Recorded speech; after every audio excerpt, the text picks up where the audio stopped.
जालोर सिरोही की लोकसभा सीट पे प्रेम सिंह राव का जिक्र आज सबसे समीचीन बनता है। वजह है उनकी एक कंपनी पे या उनकी कई कंपनियों पे या कंपनियों के दफ्तरों पे इनकम टैक्स की रेड।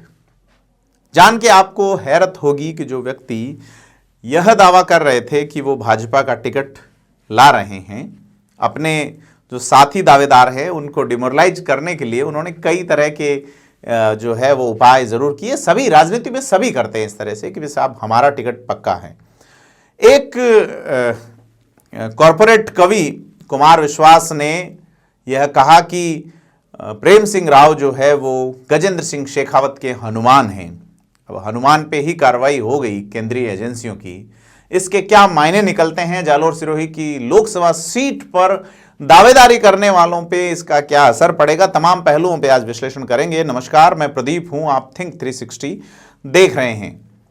प्रेम सिंह राव का नाम सामने आता है 1 साल पहले जब भीनमाल में नीलकंठ महादेव मंदिर की प्राण प्रतिष्ठा करवाते हैं और उसमें 4 राज्यों के मुख्यमंत्री आते हैं। प्रेम सिंह राव की कंपनी जो है वाराह श्याम भगवान, भीनमाल के आराध्य देव भगवान हैं, उनके नाम पे रखी हुई कंपनी है। हाईवे के प्रोजेक्ट्स, ब्रिज निर्माण, भारतमाला प्रोजेक्ट और ये तमाम चीज़ें इनका काम करती हैं। प्रेम सिंह राव धार्मिक आस्था को एक अपना प्रमुख जो है वो केंद्र मानते हैं जीवन का। ऐसे में उन्होंने भीनमाल में नीलकंठ महादेव मंदिर का निर्माण करवाया। योगी आदित्यनाथ समेत 4 राज्यों के सीएम यहाँ पहुंचे और उन्होंने पहली बार ये लगा कि ये व्यक्ति कोई राजनीतिक एंगल की ओर जा सकते हैं। युवाचार्य के नाम से प्रसिद्ध अभयदास महाराज भी उनके अगुवाइयों में से एक रहे हैं कि वो राजनीति की ओर मुड़े। अब गजेंद्र सिंह शेखावत के सबसे नजदीकी होने के दावे के बीच ये कार्रवाई कैसे हो गई? क्या बीजेपी ये मानस बना चुकी है कि गजेंद्र सिंह शेखावत की जोधपुर वाली सीट पे कोई नया प्रयोग हो? या प्रेम सिंह राव पे जो कार्रवाई हुई है उस पर एक और सवाल है कि भाजपा यह मैसेज देना चाहती है, भाजपा शासित केंद्र सरकार यह मैसेज देना चाहती है कि अगर किसी भी तरह की गड़बड़ी है, आर्थिक, आपराधिक या कोई भी सिविल गड़बड़ी अगर है तो फिर आप पार्टी से संबद्ध हैं, किसके कितने खास हैं उससे फर्क नहीं पड़ता। कार्रवाई अगर आप वैभव गहलोत हैं, अशोक गहलोत के बेटे, ईडी की कार्रवाई है तो होगी, और अगर आप प्रेम सिंह राव हैं जो कि भाजपा से टिकट मांग रहे हैं तो भी होगी।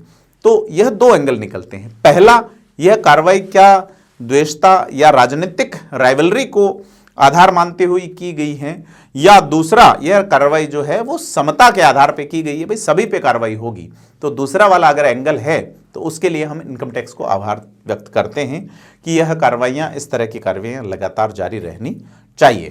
तो भीनमाल जो है वो चर्चा का विषय है, चर्चा का केंद्र है भीनमाल में कि राजनीति जो है वो किस तरह से आकार ले रही है, और उस आकार लेने में इनकम टैक्स का जो एंगल आया है वो चर्चा का कारण बन रहा है कि किस तरीके से आज दिन भर जो इस तरह से कार्रवाई चल रही है और कहा जा रहा है कि कुछ गड़बड़ियां मिली हैं। पुष्टि तभी होगी जब इनकम टैक्स इसको पुष्ट करेगा।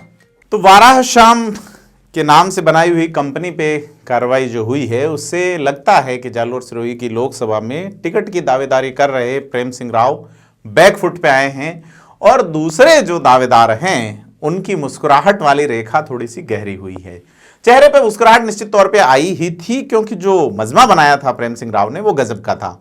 कुमार विश्वास के यहां आने के बाद यह तो, चूंकि मैं उन्हें लगातार उनकी जो राजनीतिक स्थिति है कि कुमार विश्वास, उनकी पत्नी कांग्रेस के राज में एक संवैधानिक पोस्ट पाती हैं। कुमार विश्वास के नाम करीब 68 लाख का बिल जो है वो छत्तीसगढ़ की जो गवर्नमेंट है उनकी ओर से रिलीज होना, साथ ही जो सिरोही में इवेंट किया उसमें बीजेपी के स्थानीय बड़े नेताओं का नहीं आना, यह क्लियर इंगित करता था कि प्रेम सिंह राव को लेके जो माहौल बनाया जा रहा है वो एकदम वैसा नहीं है। फिर उनकी टीम जो जुटी वो बाहरी टीम है जो कि जालोर का जो आबो हवा है, राजनीतिक आबो हवा, उसको नहीं जानती। लिहाजा कॉरपोरेट कल्चर यहाँ चलता नहीं है। पहले भी मैं आपको कहता रहा हूँ, राजनीति के रंग और राजनीति की रंगीनियत अपनी जगह के हिसाब से और अपने अंदाज के हिसाब से ही चलती है। प्रेम सिंह राव अब जो है क्या सोच रहे होंगे, क्या अभी भी उनकी दावेदारी बनी रहेगी? फिलहाल तो वो इनकम टैक्स से निपटेंगे, देखते हैं कैसे निपटते हैं। लेकिन जालोर सिरोही की सीट पर अब प्रेम सिंह राव का जो ग्राफ एकदम अप हुआ था, लोगों को लगा था सेवा का भाव है, तमाम तरह के काम।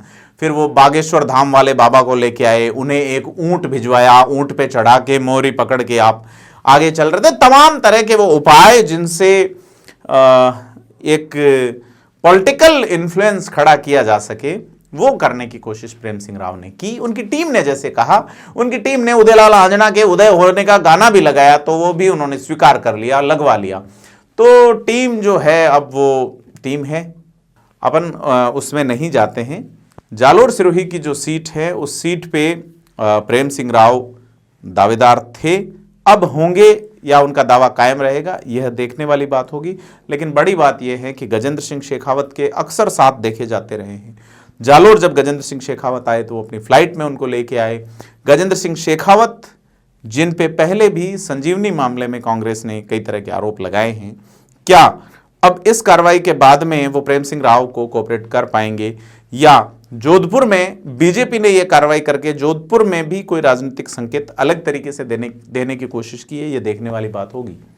दूसरी ओर भारतीय जनता पार्टी की सरकार ने निष्पक्ष होकर यह कार्रवाई की है कि साहब वैभव गहलोत पे भी ईडी की कार्रवाई है, तो कोई भी व्यक्ति अगर केंद्रीय एजेंसियों के मानकों के अनुसार काम नहीं कर रहा तो उन पर कार्रवाई होगी। भले ही भाजपा से आप टिकट मांग रहे हैं, आप पे भी कार्रवाई हो सकती है। स्थानीय स्तर पे जब नेताओं से बात होती है, टिकट मांगने वालों की लंबी कतार है, उनमें से ज्यादातर को जब प्रेम सिंह राव का जिक्र करते हैं तो लोग कहते हैं प्रेम सिंह राव अभी तक भाजपा के प्राथमिक सदस्य नहीं हैं। ऐसे में उनका टिकट का दावा जो है वो हवा हवाई है, और यह जो हवा हवाई है इनकम टैक्स के दौरे के बाद जो रेड है उसके बाद थोड़ा सा और पुख्ता हो गया है।